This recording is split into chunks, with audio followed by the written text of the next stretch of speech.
Hi, this is Susanna Barton, founder of the Grand Plans online community, and I'm thrilled today to have Laura McLauchlin. She's the founder of Begin Health, and she's an internal medicine provider here in Jacksonville. And she is going to tell us all about what we need to be doing to keep ourselves healthy on the inside, on the outside, and then as we move to the end of our conversation, how we should be preparing for this thing that we all love to talk about called menopause. So, Laura, welcome. Thank you for being here. Thank you so much for having me.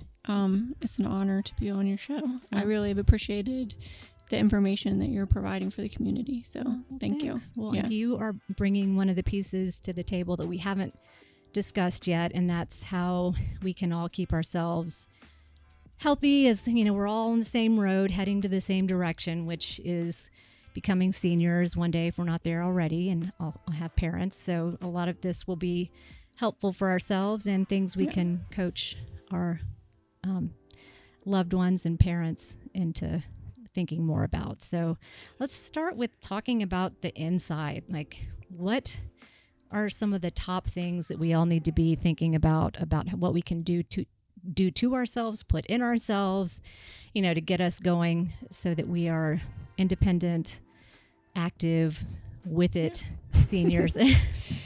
Yeah, so just as far as a little bit as a background, I am a nurse practitioner, and in the state of Florida, nurse practitioners can practice autonomously. That's something that has changed during my career. And I originally started out as, I have my doctorate in acute care from University of Florida, and I did my research for my doctorate was inpatient at UF Health here in Jacksonville, which is a level 1 trauma center. So I started initially working in neurosurgery and helping patients in like the acutest of settings. So if you were meeting me, it was probably one of the, like, either you or your loved ones kind of like worst day of your life. Okay. And so that was doing at UF initially doing brain surgery and spinal surgery, mostly in traumatic settings. And then I left from there and went to Lyerly Neurosurgery, which is also a Baptist in Jacksonville, and started working with stroke patients. They have a program there where you a pretty well-renowned stroke program. That's what I was doing. And as I was like caring for these patients in an acute setting where it was literally like life-saving procedures, but it was at the end of a disease process. It was sort of the culmination of, for most of these patients, of chronic disease states that over time, at some point, would have been preventable and could have been managed. Again, I was meeting people kind of on the worst day of their life in a situation like similar to a heart attack. Like a stroke is like the end result of a chronic disease state over time.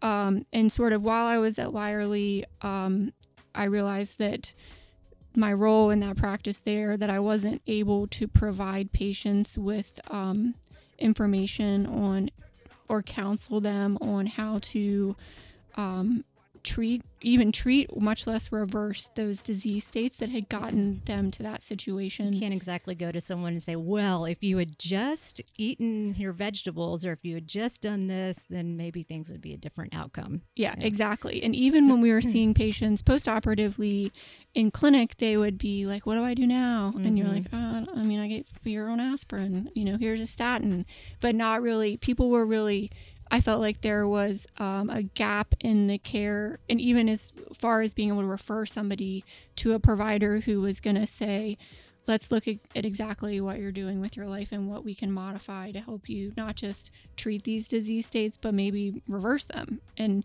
ideally, in everyone, we should be able to prevent them. So we should be catching things at a point where we're not treating diseases, and we're certainly not treating end-stage diseases, but that we're able to start really modifying behavior at a point that we can prevent, to the extent that you can prevent these disease states.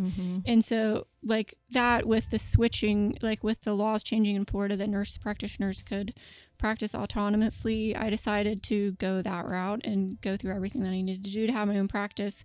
But I also did a health coaching program through Duke's Integrative Medicine. So I'm also a certified health coach because I feel like people it had been my experience in interacting with healthcare providers that you go in, this is the problem, this is the medication, and there wasn't a lot of discussion about like sort of modifiable behaviors. So you saw a gap and an opportunity, yeah, to get to coach and direct patients toward a healthier lifestyle. Yeah. So I guess that's the long story short of how I got to where I am and what sort of informs my practice, and just being kind of personally curious as to how I was going to age myself and what I could do to keep myself in, like, I would say, the best shape possible. And a lot of it's been sort of how we are now with podcasts similar to yours, where we have all this information available to us to hear what other people are doing, to be able to, I guess, more than age gracefully. Yeah, that there's just a lot of information that can be shared, and exactly. So that's how Begin Health started, is that I was looking to be able to treat patients in a way that is like certainly treating them if they already have disease states, but also not just saying this is a medication that I'm going to give you and that is going to treat it, but actually looking at people's behaviors, what people want to change, what they're willing to change, and what we can kind of do to help reverse some of these disease states. Yeah. And your practice is comprehensive. I mean, earlier we were talking about, even treating or seeing younger patients for health, sick checkups or sick exactly. So I can do from 12 and above, and I do sick and sort of comprehensive wellness and then aesthetics. So I think back to your question, which I didn't answer, is that I think that there are a lot of things that we can do behaviorally that are way more effective than any medication that you can be on. So let's talk about those. What do we need to be doing? And and there are probably things you're doing. So tell me what you're doing. You look beautiful, and you look fresh and youthful. And so give us some intel about what you're doing on the inside. I think a lot of women, a concern or an issue that I see with a lot of women our age, I'm 45. I've just, in all honesty, I've had a hysterectomy. I do still have my ovaries, and I am on some hormone replacement, but that a lot of women are actually there's sort of two ends of the spectrum. There are some women who are sort of not exercising at all, and then I have a lot of clients that are actually exercising too much. That are exercising too much and not eating enough. And so I think I have, at times, if I'm being honest with myself and with all the listeners, I've maybe fallen on the stress, like if this is a seesaw or like ends of the spectrum. I think if you're like I want to say I'm type A, or like more of a go-getter, like it doesn't benefit you as you move into your 40s to be still doing the level of, like we've talked about, running and not eating. So you're helping people find that balance, maybe, if you're depending on, don't exercise too much, you need to exercise a little, and then what kind of nutrition feeds into that. Yeah, exactly. And so some people like you, I know that you were a runner, I was a runner, is that what happens is if you're exercising too much, either at too high of an intensity or too long, that you actually trigger a stress response in your body. Yeah. Does it causes damage for some people? I mean, you can certainly have like repetitive stress injuries, right? And you can have, any number of like orthopedic injuries from that. But in addition to that, there is, it can affect your hormones. So, which people don't really know. I did not know this, and I'm very interested. Yeah. So, and it's called like cortisol is what you would test. So that's like, if you want to call it like the stress hormone. But what happens is your body responds to stress in a sort of, I would say, deranged. It made sense if you think of us as like 100 years ago or 500 years ago or 1,000 years ago. Like, we're just mammals, like living in a world that we didn't evolve or weren't created to live in. And so we have a stress response, which is part of your nervous system, that was appropriate at some point when you were like, let's say you were being chased by a tiger and you had to run away. And so to be able to run away, you have to be able to use your muscles, and your muscles get fuel from circulating blood glucose, from your blood sugar. And so the cortisol response that you might get from being stressed because you're exercising too much, because you're not sleeping, because you're on the phone all the time, because you're staying up too late looking at your phone, or like whatever, your commute, your drop off and pick up with your kids, whatever it might be, we're basically constantly stressed, and your body doesn't distinguish between that level of stress that we have now and the thought that we were the real stress of like literally being chased by a lion. And so it pushes blood sugar into your bloodstream so that your muscles can use it. And you don't need to use your muscles because you're just stressed because you're like looking at Instagram or running too much, you know what I'm saying? Or just so is there doom a happy scrolling. medium? Is there like I think there is a middle happy point? medium. Okay. And so one thing, as far as like what you can do, I'm a big advocate of like doing most of your aerobic exercise in what if like a heart rate zone of zone 2, which you don't have to have a heart rate monitor to do that. It would just be like a conversational pace. So you can talk and you can talk walk or run. Yeah. And for most people, you can get into zone. You can be at that zone 2 heart rate zone with brisk walking. Like if you walk with intent, like you're gonna miss a plane. I would think, like if you're trying to think of what that would feel like. It's a great way to think about it. Right? Walking, like yeah, like you have a close connection. Yeah, right. And so, and then if you do that like 80% of your aerobic workouts, and then just do some high intensity like once a week, and keep the intervals pretty short. Yeah. So I think and that's balanced with what kind of nutrition. I mean, well, the other thing is strength training, which muscles. women don't want to do. Like a lot of women don't want to do, and they're afraid of getting bulky. But as we age, we actually lose muscle mass every year. Yeah. Like, and it's going to happen even if your diet stays the same. Your ability to convert the proteins that you eat into muscle goes down. The metabolism is just not able to do it. And so if you think about, if we're talking about like, there's multiple things that you can consider, Joyce, like one of them's weight, but really like your metabolic fitness, but then also like especially as women with osteopenia and preventing falls, like you want to be as strong as you can and as agile as you can be as you age into any decade. And I think that requires starting in our, whenever you want to start, but preferably at least by your 40s, that with intention that you are doing some form of resistance training, like at least three times a week. Okay. Yeah. I heard Jane Fonda was on Julia Louis-Dreyfus's podcast the other day, and she was asked the question, what do you need to do to, stay healthy into your 80s? She's 85, I think. And she said, strength training, the weights, the making sure you have muscle, you're building your muscle tissue is the most important. And she looks fabulous. So I'll do that. Yeah. I mean, she's got it going on. Yeah. And I think you have to think about like what kind of, if you could choose a goal like that you want, like short term, middle term, long term, but like a vision of yourself at 80. And what does that look like to you? And then have that, like back that out and have that inform your decisions now.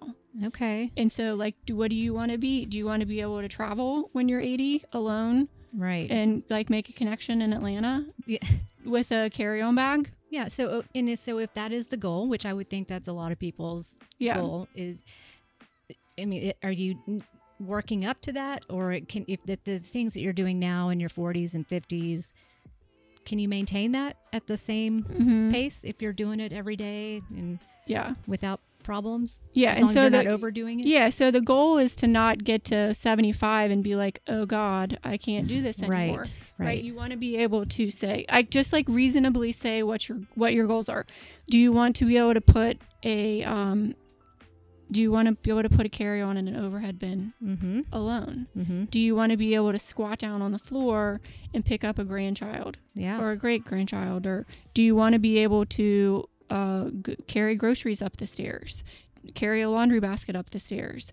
All of those things are incumbent on decisions that we're making now so that you can, when you get to that point, in addition to the benefit that exercise and strength training is going to have on your mind, because that's you're decreasing your risk of any atherosclerotic disease in your brain and your heart by exercising. Just really, how functional do you want to be? And I think most people, if you ask them, say they want to live well until the day that they die. Right. I think that's everybody's goal, right? So that they want to be, and you obviously don't know when that's going to be, but people want to be functionally independent until they pass away. I think that's everybody's goal. And I think the conversation part is also very important. Just talking about it, and just like you're saying, like ask yourself that question with the knowledge that you will be old one day or older. Yeah. And your body will be different. And, I think there's a lot of not thinking in those realistic terms, so that sometimes there are 76-year-olds who decide, oh, well, gosh, this isn't really what I was imagining, so I better get on the program, and it might be too late. So I think the conversations obviously important. And that's kind of what informed the choice of when I decided to name the practice Begin Health, is that I honestly don't, but I guess makes that a positive. I believe that if you have one breath left, one day left on the earth, that you can make changes. Yeah. And that they can be effective, and that they can make a difference in your life. Yeah. Mental health, physical health, metabolic health, all of those things. And that it doesn't have to be perfect. And it may be that you begin every day over again. Like every day you feel like you have to start over again. Right. But that if you don't make the choice and then set some goals, that it's not ever going to happen. And in the absence of sort of a deliberate, not to say deliberate, like you don't have to be crazy, but like deliberate intention for a plan for a goal that you have, you will atrophy. You will have atherosclerotic disease. You will lose muscle mass. You will lose flexibility. There's a lot at stake. Yeah. Well, so, what about, are there other things, beyond the nutrition and the physical health or balance? Are there any other things we should be thinking about putting inside our bodies that's very healthy? Any kinds of, supplements or regimens or hydration, those types of things? I think that the most effective levers that you can pull are behavioral. Okay. And that's going to be, like I said, aerobic exercise, strength training. I don't think that you can completely avoid the mental health component. So whatever that might look like for you, if it's meditation, prayer, therapy, yoga, all the above, all of the above. That's healthy. That's part of the health equation, right? Yeah. And that's super important as you, not only as you age, but just even in this stage of our life, as we're going through things with kids moving out, empty nest, all these transitions in our life, that's super important. And that those things that if you don't address them, that those have effects on your physical health that are beyond any supplement that you could take. I mean, I could show you, there's so much data that shows that just the behavioral changes are so profoundly impactful, but it's kind of the hardest thing to do. Because it would be a lot easier to be like, oh, if I just buy this coconut water, it's all going to be fine. Yes, that's what we want. It's just the product. I'm going to have this pill and this coconut water, and it's all going to be great. But really, it's not. It's not. And so, yes, the other thing is, one thing you did ask about is, as far as diet is concerned, I think women a lot of times aren't eating enough. And what they're not eating enough they're eating not enough of the right things. Okay. Is that women are not eating enough protein. And so to maintain your muscle, much less to actually build muscle, you have to be very intentional about the amount of protein that you eat. And sometimes protein's hard, I think, in the minds of some people, because it feels fattening, and that maybe I should stay away from proteins because there are other things that are less calories or less, whatever. And so I think there's been like a sea change, I would say, like in some communities, about fat and protein. And that we grew up in an era and came through high school and university in an era where calorie restriction was the king, right? Right. And so or fat free. Yeah, like SnackWells. Eat this SnackWell. SnackWells. Oh my word. But if you look at them now, you're like, that's literally pure carb calories. Like there's absolutely no value, nutrition, like zero nutrition in a SnackWell, right? But we grew up being like, well, I'm not going to eat an egg. I'm going to have a bagel. I'm not going to have. So let's talk about eggs. Can we eat Yes, eggs? you can eat eggs. Yes, I love eggs. You can eat eggs. You can eat as many as you want. I eat bacon. Yes. Oh yeah. I love bacon too. Eggs, bacon. So I eat so the goal should be, and it's obviously you can find something else somewhere in every literature, whatever. But so I sort of am in the camp that you should optimize for muscle. Okay. So because the muscle is your metabolism, how do you dispose of glucose, which leads to other problems like metabolic problems, metabolic syndrome, diabetes, which leads to atherosclerosis, heart attack, stroke, all of that. So you want to keep your blood sugar low. You don't want to develop insulin resistance. And so the way that you do that is really just by not eating carbs or minimizing the amount of processed carbs that you eat. So nuts. Yeah, nuts are fine. A lot of nuts. Yeah, so you eat a lot of nuts. But then also like so the way that your metabolism works is that you can have muscle that uses the glucose that you eat, right? That's where it goes. That's how we use the glucose. And so you obviously, the more muscle you have, the faster your metabolism is going to be. And so how do you grow and maintain muscles as we age through our 40s and 50s, much less our 60s, 70s, and 80s, is by eating. You actually have to eat more and more protein because your body is less efficient at building muscle from the protein you eat as you age.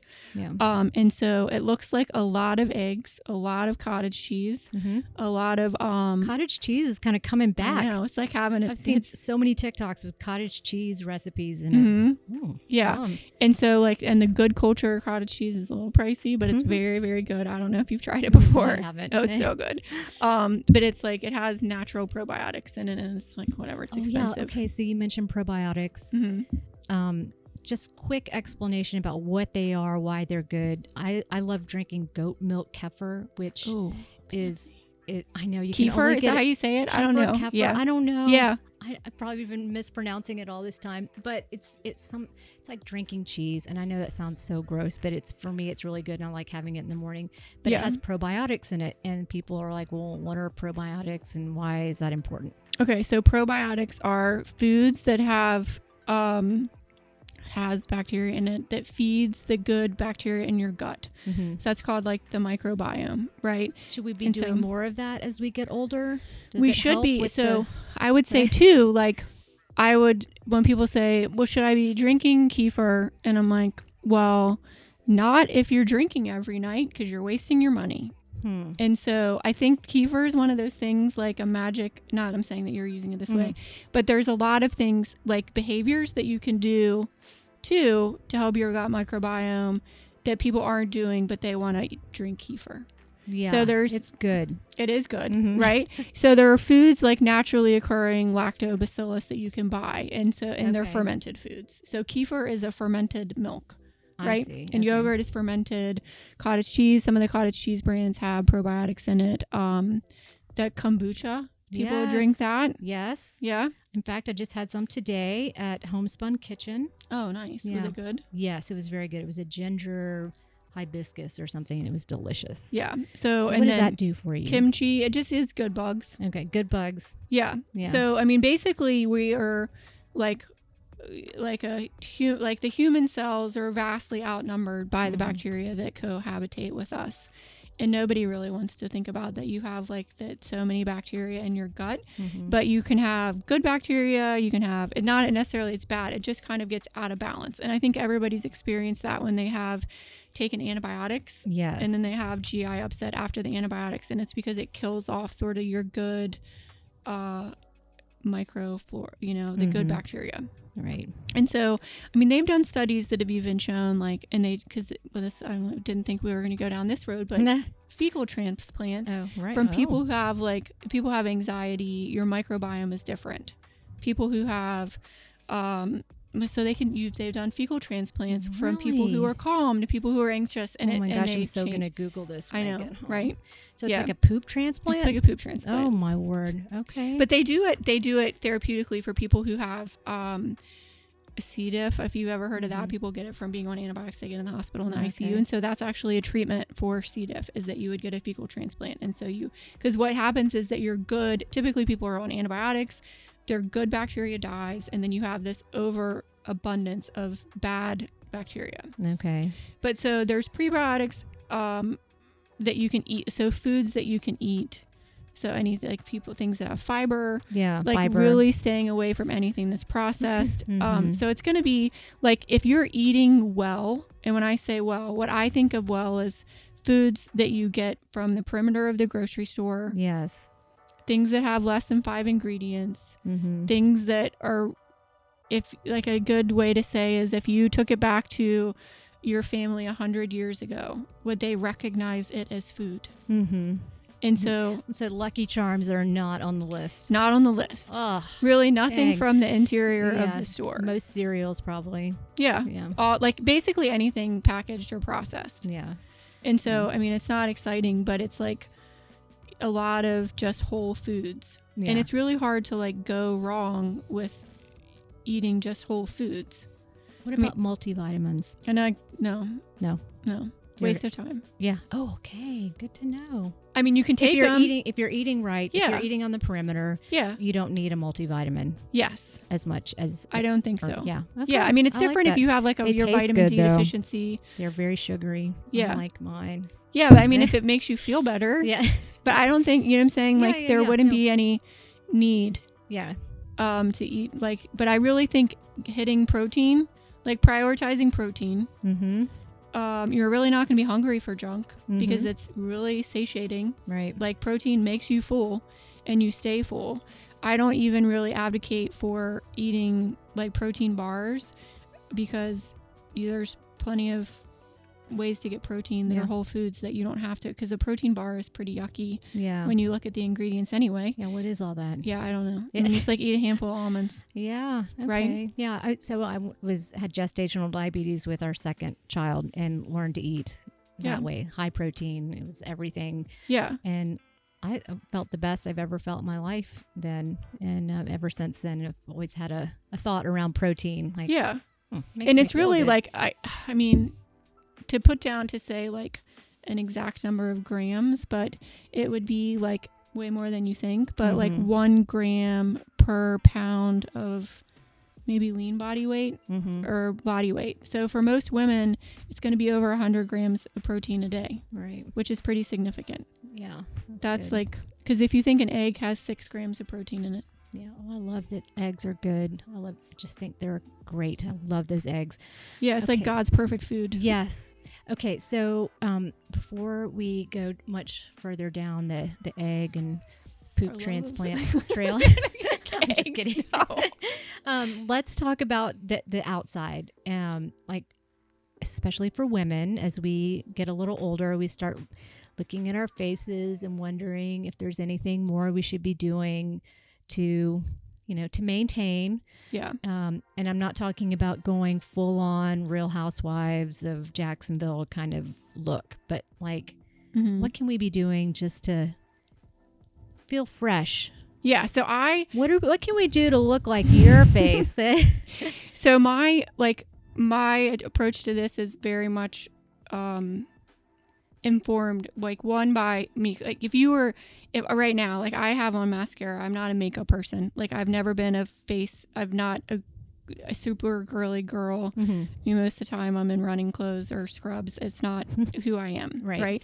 And so it's informed by that, but also like that I had I was trained in surgery and I'm pretty familiar anatomically with the face, and so that's like my perspective is that number one is really good skincare.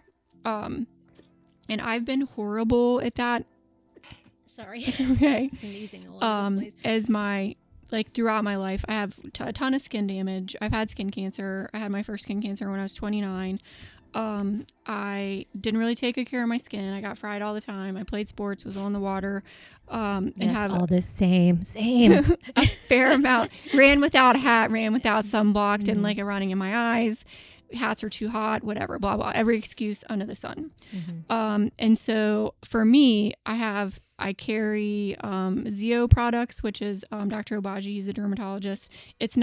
He has sold the Obagi line and now has a new line. So medical grade skincare from wherever you're getting it. And so basically it's good. Best practice. Okay. Medical grade skincare. And so because you want to support your skin and build it from the inside, you know what I'm saying? Okay. From the inside out, including some sort of retinol, some sort of vitamin A, like something that's going to turn your skin cells over. Okay. And so that's step one. Step two, I think, for wrinkle relaxation. I mean, I personally do Botox or Dysport Xeomin. There are 3 different proprietary names of the neuromodulators that I carry that relax your facial muscles. Okay. And so that's one thing that you can do. And your face doesn't have to be frozen. I mean, you can see my face. It's not frozen, right? I still have I can still animate. I can still move my forehead. Has it come? Has that made some progress? I mean, so way back when I did not need it at all, I got some Botox in my up here, and my eyebrows went out like at a weird angle. So that's 100% like injector dependent. Like that shouldn't be. That's correctable. Yeah. And so like my personal style is like just very like refreshed and sort of like you look like like you took a nap, or like, did you go to the spa over the weekend, and you just kind of look refreshed. Yeah. People don't ask you, is something wrong? Yeah. Are you okay? That's sometimes what I get, but I don't use You look really bad today. You look exhausted. Yeah, Thanks. you look really tired. Yeah. And then the other thing is too, is that there's procedures and products now that are biostimulants. So you lose collagen, elastin as you age. Okay. And that's part of why we start getting jowly and like our faces, like through here, gets kind of saggy, and then just the skin texture in general. So you can build that up with product? You can build it up with product. And so with either I do micro needling, either alone or with product, Zeo product, or with your own PRP, your own plasma. And so then you build back up your own collagen with the micro needling. And then there's 2 other fillers that are biostimulants that actually grow your own collagen and elastin back. And then do you become dependent on that? No. Yeah. I mean, if you grow, like if you stimulate your body to make collagen again, it belongs to you, and it's going to degrade at a certain percentage. But back to the protein eating, we need to all be eating protein, because that's how you build the collagen from your inside, right?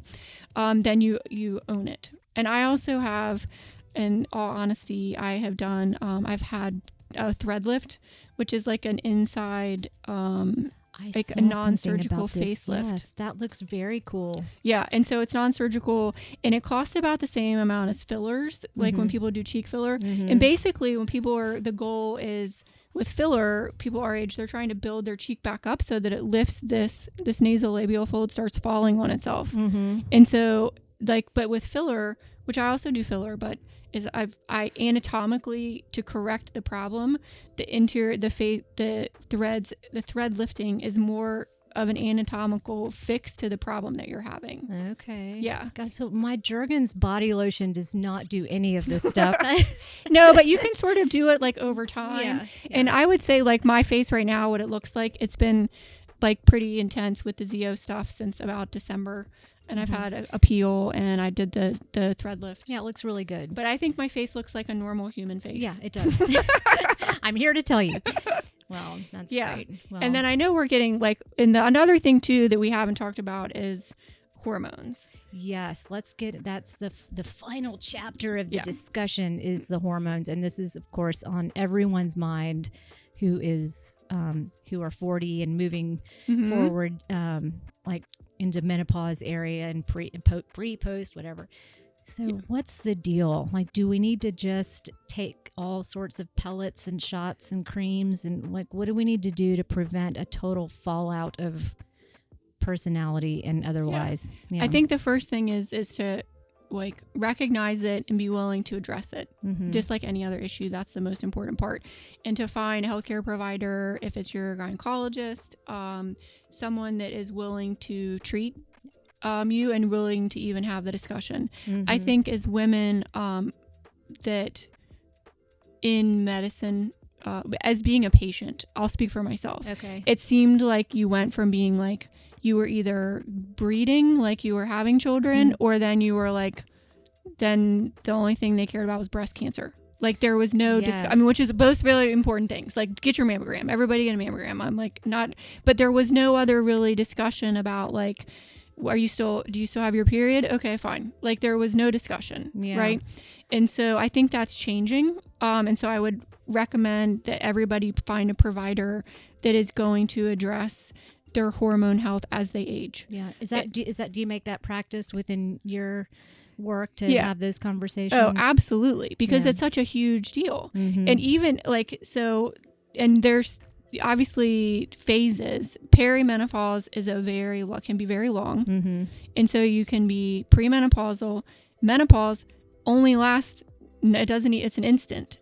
It's done. Menopause is when you're done having cycling. And then postmenopause is the rest of your life. Right. So this perimenopause, when they, premenopausal, postmenopausal, it can take like 10 years. And it just depends on if people are on birth control still, or if they're off birth control.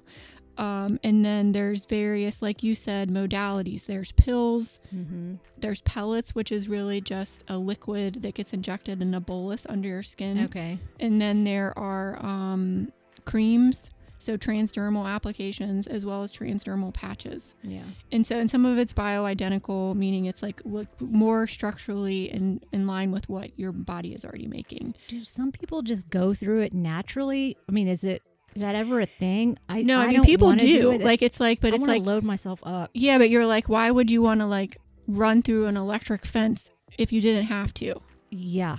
Right? No one would want to do that. Yeah. And a lot of the studies, a lot of the fears surrounding estrogen replacement came from older studies where they were using super therapeutic exogenous estrogen, meaning super therapeutic, like way high levels, like, and that was causing, if you had, like, there was a risk for breast cancer is what everybody thinks, like, oh, I'm gonna get breast cancer if I go on hormones. But they've shown now that those studies we're not using the hormones at that level, right, and that the data was basically flawed. Yeah, the New York Times article that came out or in the magazine just was very powerful, I know, for a lot of people, and started some good conversations about it. Yeah, and so I think being willing and able to have the conversation, like, there's no shame. It's not an instantaneous process. It can change over time as you go through the stages. Right. And that there are supplementation in like various modalities, but also of numerous hormones.